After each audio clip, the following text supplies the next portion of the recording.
A little girl lay in a hospital bed, whispering a dream that seemed impossible. I just want to see the ocean, just once. No one knew if she would make it, but when the world seemed silent, engines thundered to life, and an army of unlikely angels appeared. Before we start today's story, tell us, where in the world are you watching from? Also, please subscribe to the channel. It will help us reach our first 1,000 subscribers and bring you more inspiring stories every day. The hospital room was quiet except for the steady rhythm of machines. 8-year-old Lily Harper stared at the ceiling, her small fingers tracing invisible patterns in the air. Her body was frail, weakened by months of battling leukemia.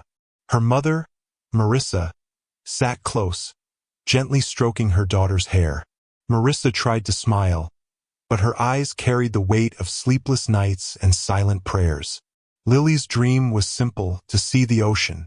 She had never left their small town in Kansas. She had only seen the sea in picture books, its endless horizon calling to her like a secret song. But with mounting hospital bills and Marissa working double shifts as a waitress, the ocean felt like a universe away. That night, as Marissa tucked her daughter in, Lily whispered, "Mom, do you think the ocean knows my name?" Marissa pressed her lips against her daughter's forehead, holding back tears, unsure of what answer to give.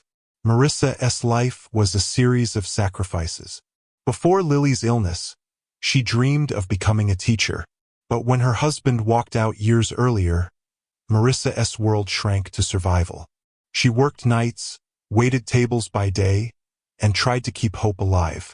Every dollar went to medication, every hour to keeping her child alive. Yet despite everything, Lily never complained.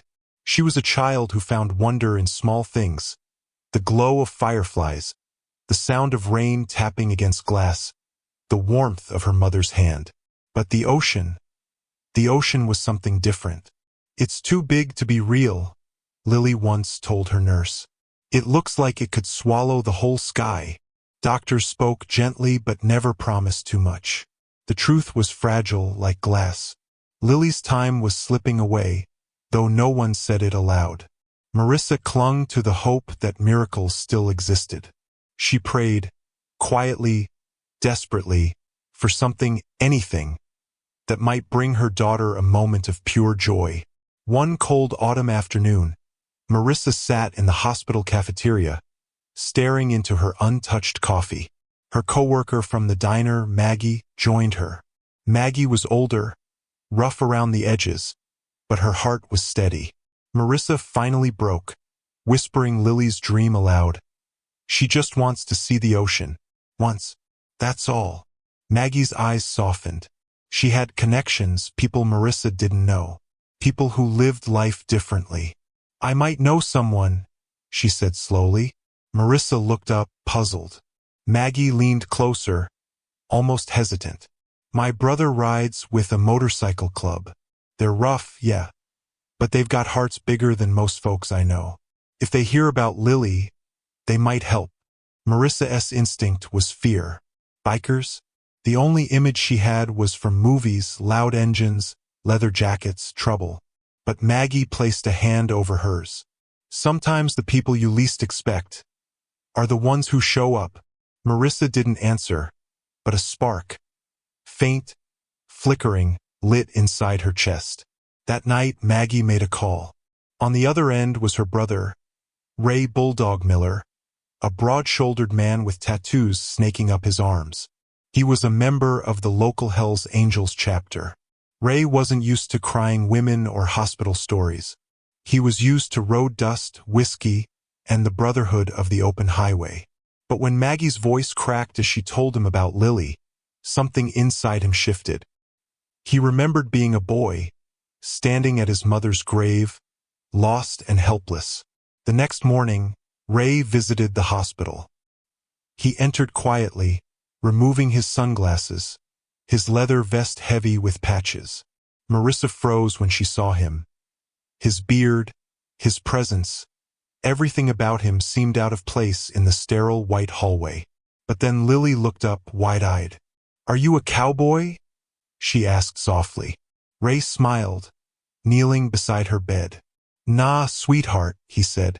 I ride steel horses. And for the first time in weeks, Lily laughed. Marissa watched with guarded eyes as Ray sat with Lily. His large, scarred hands looked almost comically gentle as he held the child's fragile fingers. He listened as Lily spoke about the ocean, the waves, the smell of salt, the way seagulls flew over water. I just want to hear it sing, she whispered. Ray swallowed hard, feeling a lump rise in his throat. Later, he stepped outside with Marissa. The air smelled of antiseptic and asphalt. Let me and my brothers handle this, Ray said. We'll get her to the ocean. Marissa hesitated. Could she trust him? Could she trust a gang of bikers with her daughter's fragile health? But then she thought of Lily's eyes, bright, alive when she spoke of the sea. Marissa nodded slowly. Please, just keep her safe. Ray placed a hand over his chest.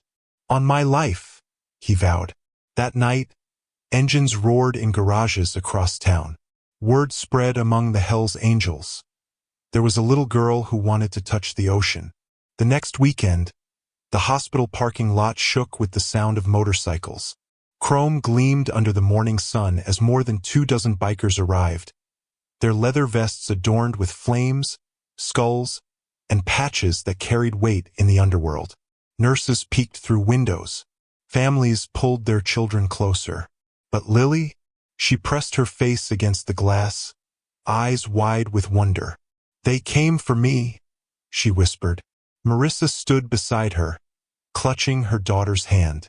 When Ray entered the room, his voice was gentle. Princess, today we ride to the edge of the world. Lily giggled, her foreline carefully disconnected, her wheelchair ready. The bikers formed a protective circle around the hospital entrance. Some brought teddy bears strapped to their handlebars. Others carried handmade signs that read, Ride for Lily.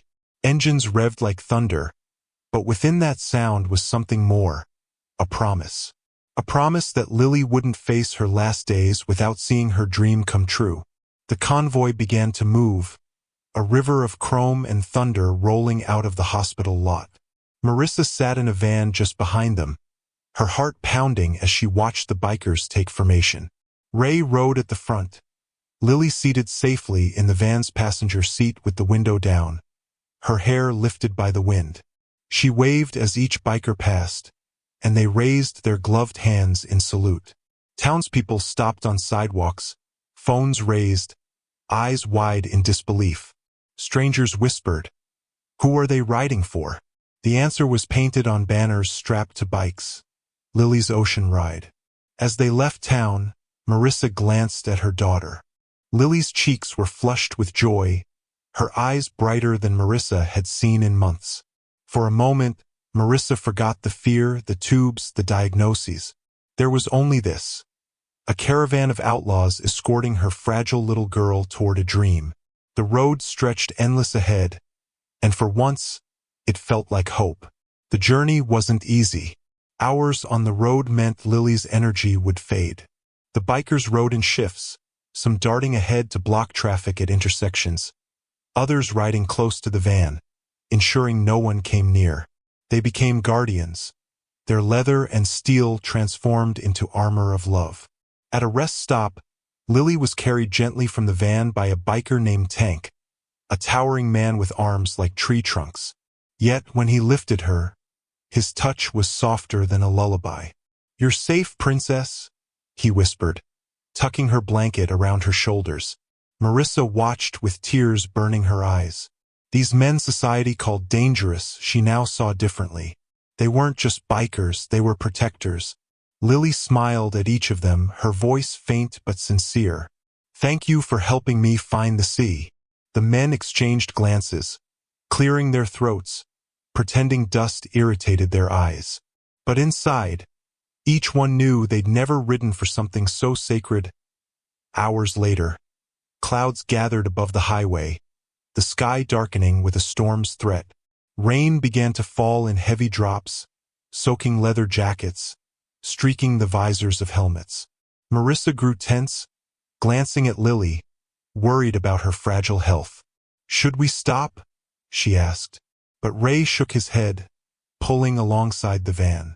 Through the glass, he pressed his hand to his chest, mouthing, "We've got her." The bikers adjusted their formation, tightening like a shield around the van. Engines roared louder, echoing through the rain as if defying the storm itself. Lily leaned her head against the window, her small hand mirroring Ray's gesture. "They sound like thunder," she whispered to Marissa. "But I'm not scared." Marissa brushed wet hair from her daughter's forehead, heart twisting with both fear and awe. Lightning split the sky, illuminating the convoy like a scene from another world. For that fleeting moment, it was as if heaven itself was watching. When the storm finally broke, the sun pierced through the clouds, painting the wet asphalt with gold. The bikers cheered, lifting their fists to the sky. Lily clapped weakly, her laughter mingling with the rumble of engines. But just as relief washed over Marissa, Lily coughed. A sharp, rattling sound that sent fear slicing through her chest. The van pulled over, and the bikers circled tight. Marissa held her daughter as nurses rushed forward. 2 of them had come along in case of emergencies, courtesy of the bikers' insistence. Ray paced nearby, his fists clenched, his jaw hard. "She'll be okay," one nurse reassured, checking Lily's vitals. Minutes felt like lifetimes until Lily's breathing steadied. Finally, she opened her eyes, whispering, "Don't stop, please." The bikers looked at one another, then back at the little girl. Ray's voice broke the silence. "We ride on." Engines ignited once more, louder, fiercer, as if carrying Lily's fragile heartbeat in their rhythm. The convoy pressed forward, their destination now within reach. They were heading toward the California coast, where the Pacific stretched infinite. Along the way, whispers spread faster than the bikes themselves. Photos appeared online, videos uploaded by strangers. Hell's Angels escorting a little girl to the ocean. Crowds began to gather on overpasses, waving signs of encouragement, tossing flowers onto the road. Marissa watched in astonishment as the world seemed to rally behind them. Lily's cheeks glowed, her frailty momentarily forgotten.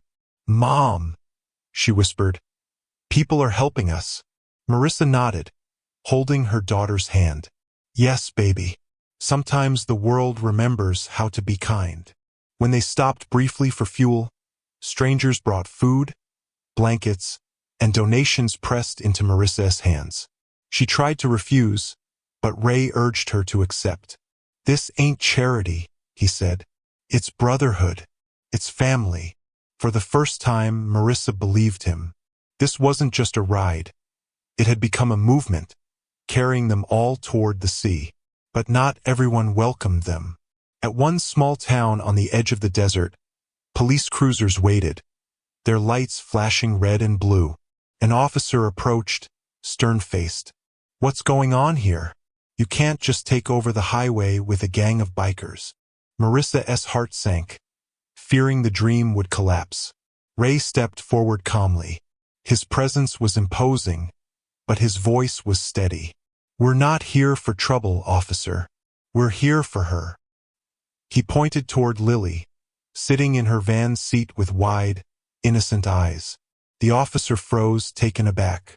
For a long moment, silence hung heavy. Then Lily lifted her small hand and waved. Something softened in the man's face. He leaned down, lowering his voice. "How far are you going?" "To the ocean," Ray replied. The officer straightened, then gestured to his men. "Clear the way." The cruisers pulled ahead, sirens blaring. Not to arrest, but to escort. Marissa covered her mouth with her hand, overwhelmed. The desert opened wide, the horizon stretching forever. Lily grew quieter, her strength fading. Marissa stroked her hair, whispering encouragement, her heart aching with every shallow breath. Ray rode close, glancing into the van at every turn, refusing to let fear win. By nightfall, they reached a motel arranged by locals. The bikers stood guard all night, their engines silent but their presence strong. Marissa sat beside Lily's bed, tears slipping down her face. "We're so close," she whispered. Lily stirred, her voice faint as a feather. "Do you think the ocean waits for me, Mommy?" Marissa kissed her hand. "Yes, sweetheart. The ocean has been waiting since the day you were born." Outside, Ray lit a cigarette, staring at the stars. He muttered a prayer he'd never admit to saying, asking whoever was listening to give Lily just one more day. He exhaled into the night, the smoke curling like a vow. Morning came with a soft breeze. The convoy assembled once again, their engines warming like drums before battle. Lily was carried gently back into the van, her face pale but her eyes glowing faintly with anticipation. The road narrowed as they drew closer to the coast. You could almost smell the salt in the air, faint but undeniable. The bikers grew restless, their anticipation mirroring Marissa's silent hope. Then, at a crest in the highway, Lily gasped. The horizon shifted, and there it was, the shimmering blue expanse of the Pacific Ocean, stretching farther than her eyes could see. Tears spilled down Marissa's cheeks. "We made it," she whispered, clutching her daughter's hand. Lily pressed her face to the window, her voice breaking with awe. "It's real, Mommy. It's really real." The bikers hooped and raised their fists to the sky, the roar of engines echoing like a victory cry. The ocean, once a dream, was now a promise fulfilled. The convoy pulled into a quiet stretch of beach chosen by Ray's men, away from crowds. The bikers formed a protective circle as Marissa lifted Lily from the van. Tank carried her down to the sand, each step slow and careful. The sound of waves rolled closer, a steady lullaby. Marissa knelt beside her daughter, tears streaming. Lily reached out her small hand, trembling as she touched the sand for the first time. "It's warm," she whispered.